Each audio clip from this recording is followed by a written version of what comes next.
وزیر بلدیات سندھ سعید غنی نے کہا ہے کہ جمعہ یکم مارچ کو Pakistan Peoples Party Karachi division کے تحت لیاری چاکیواڑہ میں ہونے والے جلسے کو موجودہ ملکی صورتحال کے پیش نظر اور پاک فوج کے مورال کو بلند کرنے اور قومی یکجہتی کے لیے پاکستان یکجہتی ریلی میں تبدیل کر دیا گیا ہے۔ اس مرتبہ جو یکم مارچ کو یوم شہداء کا جلسہ ہوگا وہ ڈسٹرکٹ ساؤتھ میں ہوگا اور لیاری میں چاکیواڑہ کے مقام پر ہوگا۔ اس کی تمام تیاریاں بھی ہم نے پوری کی ہوئی ہیں،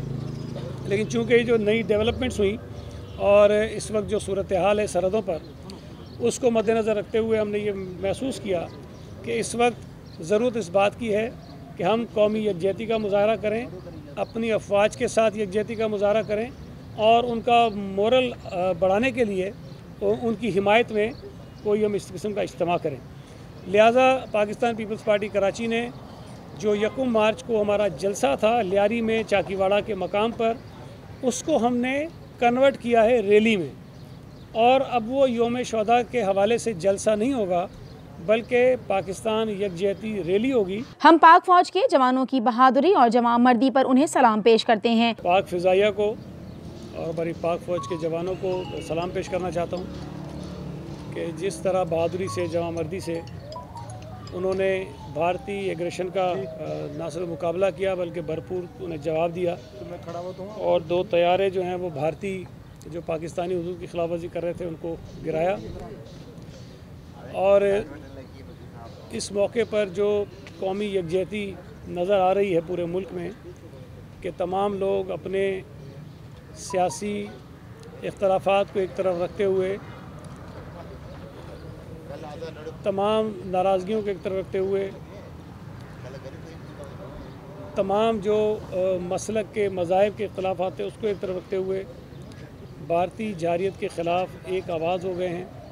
اور میں سمجھتا ہوں کہ اس چیز کی بڑی ضرورت بھی ہوتی ہے۔ عمران خان سے ہمارے سیاسی اختلاف ہیں اور رہیں گے، لیکن ہم ان کے بحیثیت وزیر اعظم موجودہ اقدامات پر ان کے ساتھ ہیں۔ ہمارے سیاسی اختلافات ہیں اور رہیں گے، لیکن اس موقع پر میں سمجھتا ہوں کہ سیاسی اختلافات کو سامنے لانا مناسب نہیں ہے، اور میں یہ سمجھتا ہوں کہ پاکستان کے وزیر اعظم کی حیثیت سے عمران خان صاحب جو اقدامات کریں گے پاکستان پیپلز پارٹی ان کو سپورٹ کرے گی، اس لیے کہ اس وقت ملک میں ایک قومی یکجہتی کی ضرورت ہے، اور میں سمجھتا ہوں کہ اس میں وزیر اعظم کو بھی 2 قدم آگے بڑھ کر تمام اپوزیشن جماعتوں کے ساتھ بیٹھ کر ایک میسیج کنوے کرنا چاہیے، خاص طور پر بھارتی حکومت کو، کہ ہماری کتنی ناراضگیاں اور کتنے اختلافات ہوں، جو ملکی مفادات ہیں اس پر ہم ایک ہیں۔ کشمیر کے ایشو پر اگر بین الاقوامی قوتیں ماضی میں اپنا کردار ادا کرتی تو آج دونوں ممالک کے مابین جو کشیدگی ہے وہ نہیں ہوتی۔ بین الاقوامی جو قوتیں ہیں، جو ادارے ہیں، انہوں نے اپنی ذمہ داریاں اس انداز سے پوری نہیں کی ماضی میں جس طرح ان کو کرنی چاہیے تھی، اور بعض مقامات پر، بعض جگہوں پر تو تمام بڑے ممالک نے کشمیر کے مسئلے سے اپنا ہاتھ نکال لیا اور یہ تاثر دیا کہ شاید یہ کوئی 2 ملکوں کے درمیان ایشو ہے اور وہ اس میں پڑھنا نہیں چاہتے۔ میں یہ سمجھتا ہوں کہ یہ ایشو ضرور پاکستان اور انڈیا کے درمیان ہے، لیکن اس کے جو اثرات ہیں وہ نہ صرف اس خطے پر بلکہ پوری دنیا پر پڑتے ہیں، اور یہ خوشائند بات ہے اگر انہوں نے کہا ہے کہ وہ اپنا کردار ادا کر رہے ہیں، تو یہ کردار صرف حالیہ واقعات کو ختم کرنے کی حد تک محدود نہیں ہونے چاہیے، کشمیر کے مسئلے کو مستقل بنیادوں پر حل کرنے کے لیے ہونے چاہیے۔ پیٹرولیم کی قیمتوں میں اضافے کے سوال پر سعید غنی نے کہا کہ اس وقت ملکی صورتحال کے پیش نظر ہمیں اپنی تمام توجہ اپنی سرحدوں کے محافظ پاک فوج پر ہی رکھنا ہوگی۔